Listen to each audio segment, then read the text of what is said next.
Assalamu alaikum, brothers and sisters. Welcome back to my channel. Welcome back one more time. Today's video, I will be commenting on this video that says, what is Israel's role at the end of time, or for the end of time?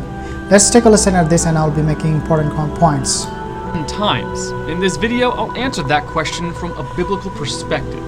Then afterwards, as always, I'll share some helpful resources, so stick around to the end. Every time there is a conflict in or around Israel, many see it as a sign of the quickly approaching end times. The problem with this is that we may eventually tire of the conflict in Israel, so much so that we will not recognize when true, prophetically significant events occur. Conflict in Israel is not necessarily a sign of the end times. Conflict in Israel has been a reality whenever Israel has existed as a nation. Whether it was the Egyptians, Amalekites, Midianites, Moabites, Ammonites, Amorites, Philistines, Assyrians, Babylonians, Persians, or Romans, the nation of Israel has always been persecuted by its neighbors. Why is this? According to the Bible, it is because God has a special plan for the nation of Israel, and Satan wants to defeat that plan. Satanically influenced hatred of Israel, and especially Israel's God, is the reason Israel's neighbors I want to make one very important point here.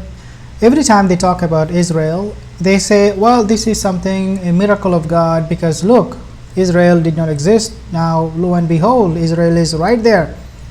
And they try to sanctify their existence. They want to sanctify their history. I mean, nothing wrong.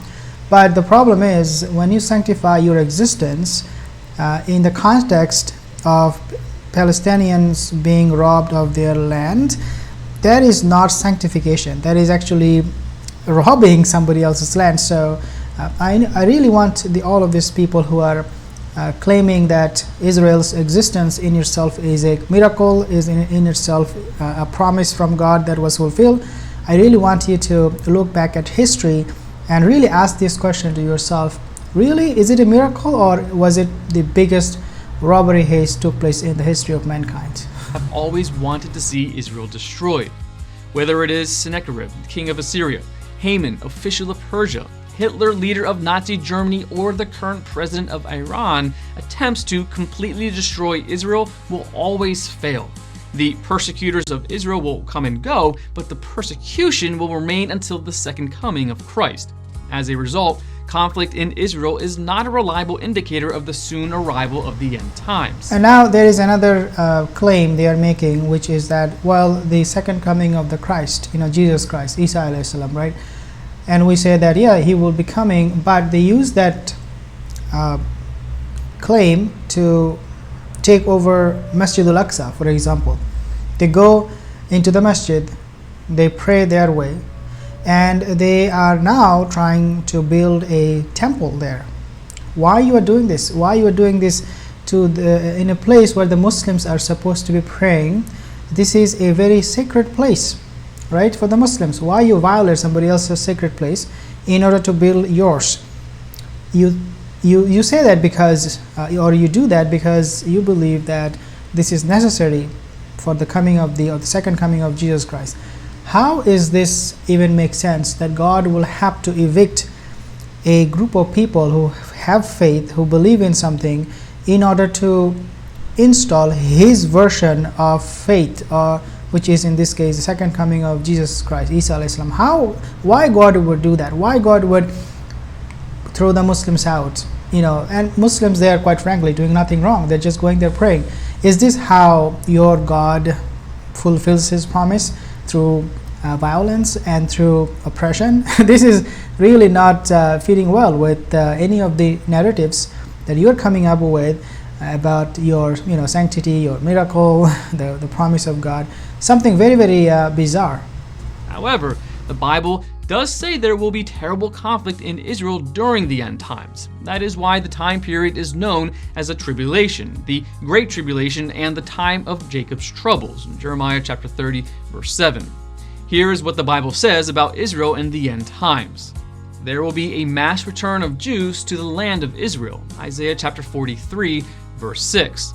The Antichrist will make a 7-year covenant of peace with Israel, Daniel chapter 9 verse 27.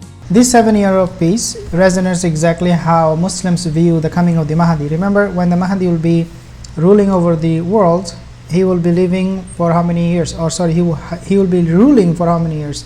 7 to 9 years, right? According to the hadith of Rasulullah sallallahu alaihi wasallam. So they are also saying that, look, the Dajjal, Antichrist, will be here for 7 years. For the Yahudi, Mahdi is the Antichrist. And Russia, Turkey, they are the Gog and Magog.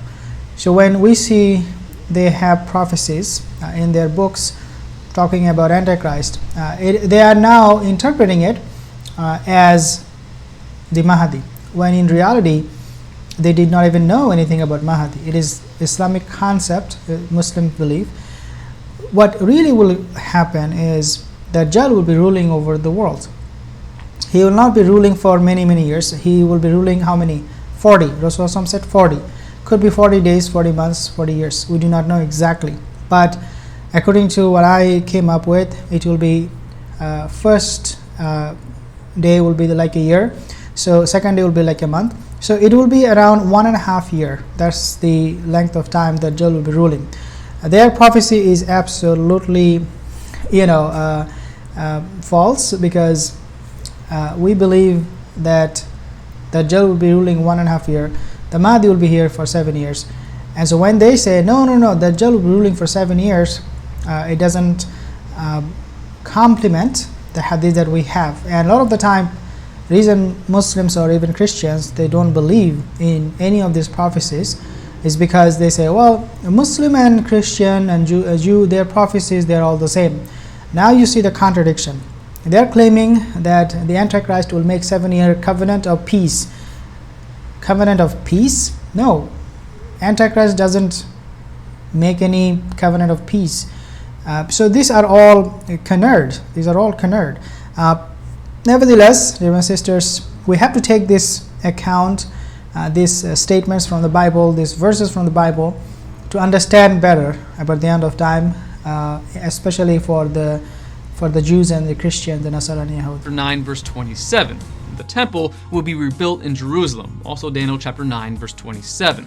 The Antichrist will break his covenant with Israel, and worldwide persecution of Israel will result. Israel will be invaded. Ezekiel chapters 38 and 39.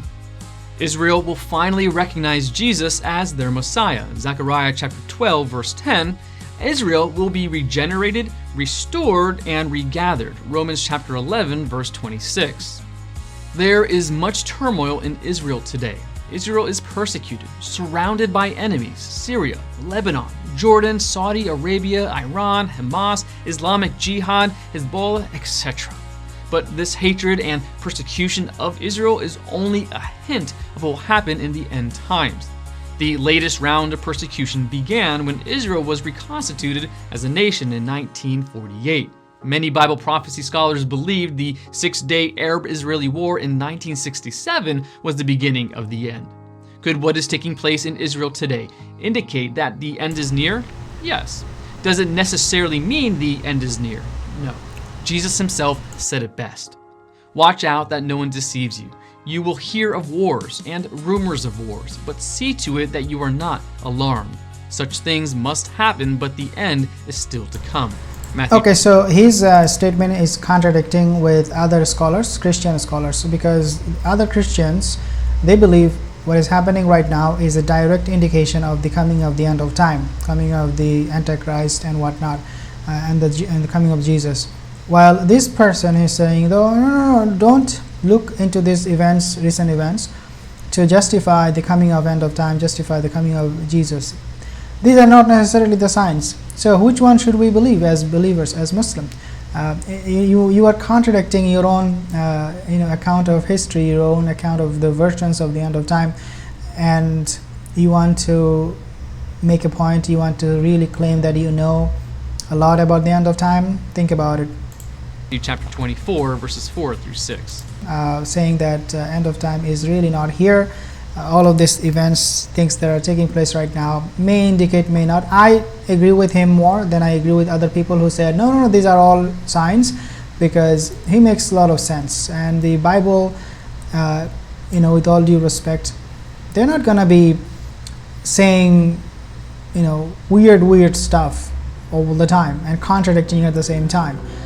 I don't think that's appropriate for people who follow the Bible to come up with contradicting statements and bizarre and weird claims that Lebanon and Russia, they are Gog Magog, and that the Muslim Mahdi is the Antichrist. It just doesn't make sense. For more videos, subscribe to this channel. I'll see you in the next one.